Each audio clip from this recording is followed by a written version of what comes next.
തിരുവനന്തപുരത്ത് ഇ.ഡി. ഉദ്യോഗസ്ഥരെ ആക്രമിച്ച കേസിൽ CPM നേതാക്കൾക്ക് സംരക്ഷണമൊരുക്കി ആഭ്യന്തര വകുപ്പ്. ആക്രമണത്തിന് നേതൃത്വം നൽകിയ CPM ഉന്നത നേതാക്കൾക്കെതിരെ നടപടിയില്ലെന്ന് ആഭ്യന്തരമന്ത്രി രമേശ് ചെന്നിത്തല. സംഭവസ്ഥലത്തുണ്ടായിരുന്ന മുതിർന്ന നേതാക്കൾക്കെതിരെ കേസ് രജിസ്റ്റർ ചെയ്തിട്ടില്ലെന്നും നിയമസഭയിൽ ആഭ്യന്തരമന്ത്രിയുടെ മറുപടി. ജനം ബ്രേക്ക്. നിയമസഭയിലെ നക്ഷത്രമിടാത്ത ചോദ്യത്തിനാണ് രമേശ് ചെന്നിത്തലയുടെ മറുപടി. ഇ.ഡി. ഉദ്യോഗസ്ഥർക്ക് നേരെ ആക്രമണമുണ്ടായ സമയത്ത് സംഭവസ്ഥലത്തുണ്ടായിരുന്ന ഉന്നത നേതാക്കൾക്കെതിരെ ഏതെങ്കിലും കേസ് രജിസ്റ്റർ ചെയ്തിട്ടുണ്ടോ എന്ന ചോദ്യത്തിന് ഇല്ലെന്നാണ് മറുപടി. ആഭ്യന്തരമന്ത്രിയോടുള്ള ചോദ്യത്തിനാണ് കേസെടുത്തിട്ടില്ലെന്ന് മറുപടി നൽകിയത്. ഇതോടെ പോലീസ് നടത്തിയ അറസ്റ്റ് നാടകം ഏതാണ്ട് പ്രഹസനമാണെന്ന് വ്യക്തമായി.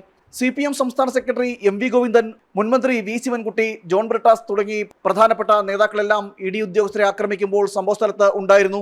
മുതിർന്ന നേതാക്കളെല്ലാം ഒഴിവാക്കിയാണ് പോലീസ് കേസ് രജിസ്റ്റർ ചെയ്തത്. പിണറായി വിജയന്റെ വീട്ടിലേക്ക് പ്രവർത്തകരോട് എത്തിച്ചേരാൻ ആഹ്വാനം ചെയ്യുന്ന ഓഡിയോ സന്ദേശങ്ങൾ നേരത്തെ തന്നെ പുറത്തു വന്നിരുന്നു. ഇതോടെ ആക്രമണം മുൻകൂട്ടി തയ്യാറാക്കിയ പദ്ധതിയുടെ അടിസ്ഥാനത്തിലാണെന്ന് വ്യക്തമായിരുന്നു. ഇതൊന്നും പരിഗണിക്കാതെയാണ് പോലീസ് നടപടിയുണ്ടായത്. ഇ.ഡി. ഉദ്യോഗസ്ഥരെ ആക്രമിച്ച കേസിൽ കണ്ടാലറിയാവുന്ന 300 പേർക്കെതിരെയായിരുന്നു FIR. എന്നാൽ അറസ്റ്റ് ചെയ്തതാകട്ടെ കേവലം 26 പേരെ മാത്രം. ആക്രമണശേഷം പാളയം ഏരിയ കമ്മിറ്റി ഓഫീസിൽ കയറി ഒളിച്ച പ്രതികളെ അറസ്റ്റ് ചെയ്യാൻ പോലും പോലീസ് അന്ന് തയ്യാറായിരുന്നില്ല. ക്രമസമാധാന ചുമതലയുള്ള ADGP അടക്കം CPMന്റെ ദയാവായ്പിനെ കാത്തുനിൽക്കുന്നതും രാഷ്ട്രീയ കേരളം സാക്ഷിയായി. ജനം, തിരുവനന്തപുരം.